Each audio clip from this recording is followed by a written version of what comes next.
जय हिंद दोस्तों, आप सभी का स्टडी मजा यूट्यूब चैनल पे स्वागत है। जैसा कि आप देख रहे हैं यूपीएससी एसएससी जीडी और लेखपाल का क्वेश्चन सीरीज चल रहा है। इसमें आपका मैथ और रीजनिंग दोनों का प्रैक्टिस सेट चल रहा है। सबसे बड़ी बात यह है कि दोनों को इसलिए शामिल किया गया है ताकि आपका रूटीन बना रहे। तो ये आज आपका नवा क्लास है।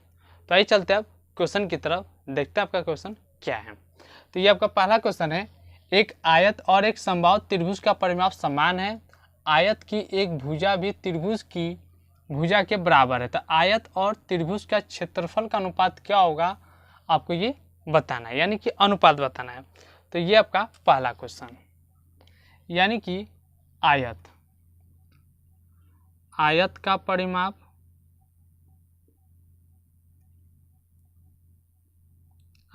परिमाप बराबर होता है, क्या बोला, समबाहु त्रिभुज।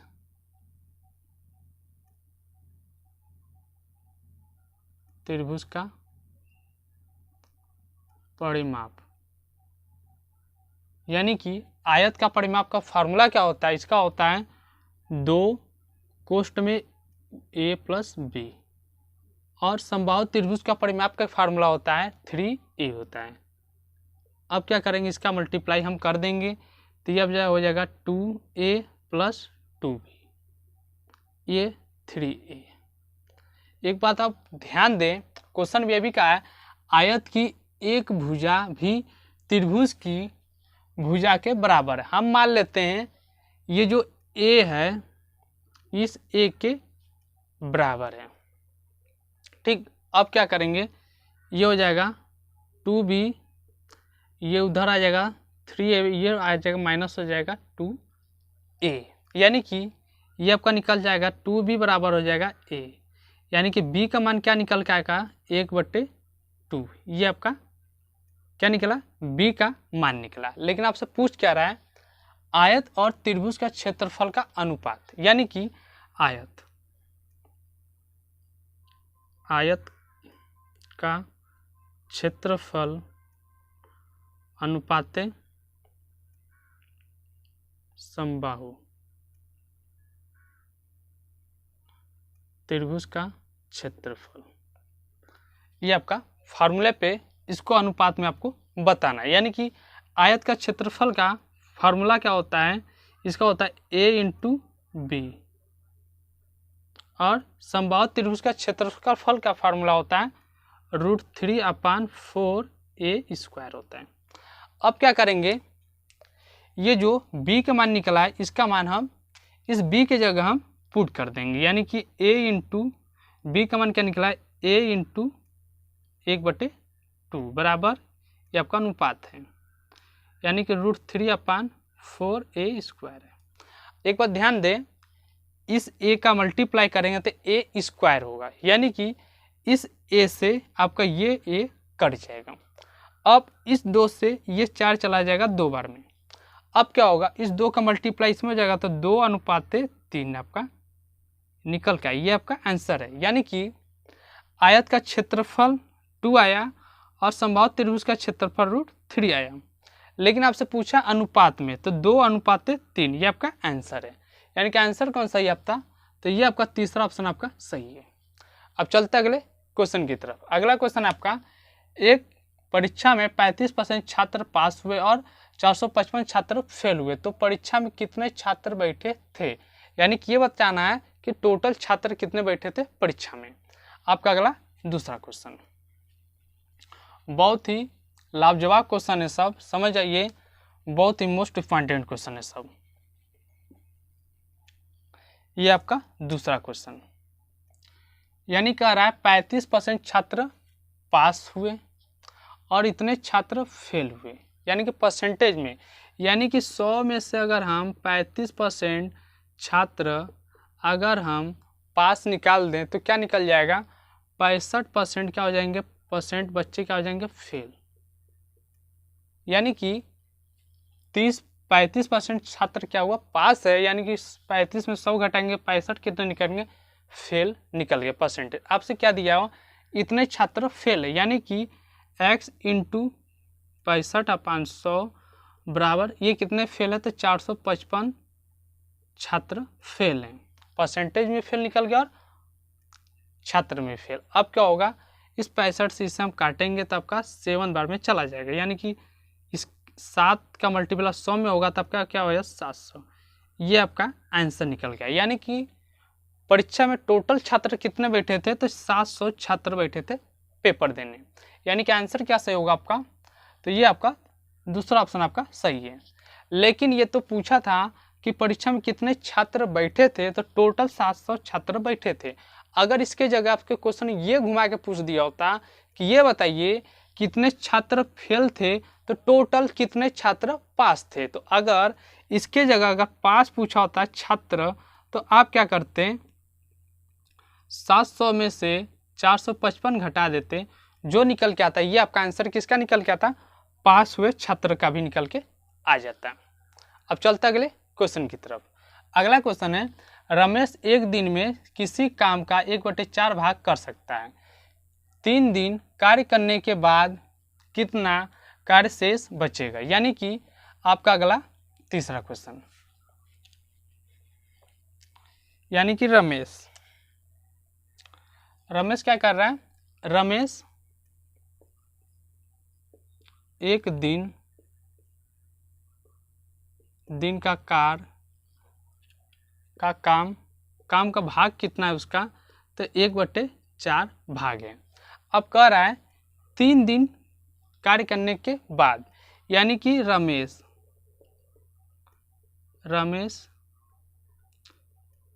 3 दिन कार्य किया, तो कितना किया, 3/4 भाग किया, यानी कि 3 दिन बटे 4 भाग, ये हो गया ठीक। लेकिन आपसे पूछ रहा है कि कार्य शेष बचेगा, यानी कि कितना कार्य शेष बचेगा। यानी कि शेष कार्य के लिए हम क्या करेंगे, शेष कार्य जब भी पूछता है हम क्या करते हैं, 1 माइनस करते हैं। यानी कि 1 माइनस 3 दिन का कितना था, 3/4, 4 का ये मल्टीप्लाई होता है 4 माइनस 3/4, यानी कि इसका हो जाएगा 1/4। ये आपका भाग निकल गया। यानी कि शेष कार्य कितना रह गया, 1/4 भाग।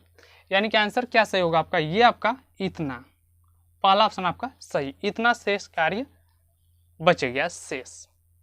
अब चलते अगले क्वेश्चन की तरफ। अगला क्वेश्चन आपका, एक पहिया का व्यास 1.26 मीटर है, 500 चक्कर लगाने में यह कितनी दूरी जाएगा। यानी कि 500 जब चक्कर लगाना तो कितनी दूरी तय करेगा। ये आपका अगला चौथा क्वेश्चन। समझिए बहुत ही लाजवाब सब क्वेश्चन है। ये आपका चौथा, तो इसका एक फार्मूला होता है, वो सटीक फार्मूला उसका है, इसका होता है दूरी बराबर चक्कर इंटू 2πr, ये इसका फार्मूला है। यानी कि दूरी निकालने के लिए आपको क्या पता होना, चक्कर पता होना चाहिए, 2πr का मान पता होना चाहिए, जो कि क्वेश्चन में दिया हुआ चक्कर भी 2πr का मान भी दे चुका है। यानी कि चक्कर कितना दिया है, 500 चक्कर है उसका। अब पाई का मान क्या होता है, पाई का मान होता है 22/7। एक बात ध्यान दे,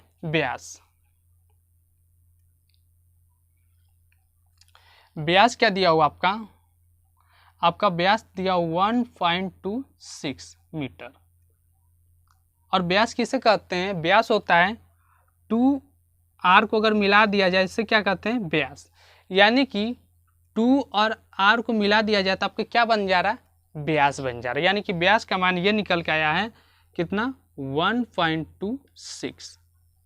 अब क्या होगा, 7 से हम इसे काटेंगे तो आपका चला जाए 1 और 8, यानी कि 2 अंक के बाद दशमलव होती है, यहाँ पे दशमलव लग जाएगा। अब क्या करेंगे, हम इतने में 18 का मल्टीप्लाई करेंगे 500 में, तो आपका आ जाएगा 90 और 1.0।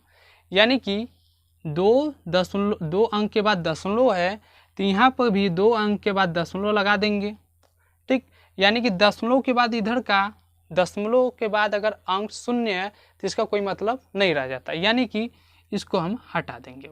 आपके क्या हो गया, 90। यानी कि 500 में 0.18 का मल्टीप्लाई करेंगे तो 90 आएगा, फिर इंटू 22, तो गुणा करने पे कितना आ जाएगा, 18, ये आपका 19, ये आपका 0, यानी कि 1980 आपका ये क्या निकल गया, मीटर निकल गया। इतनी दूरी तय करेगा, यानी कि आपका आंसर क्या निकल गया है, तो ये आपका तीसरा ऑप्शन आपका सही है।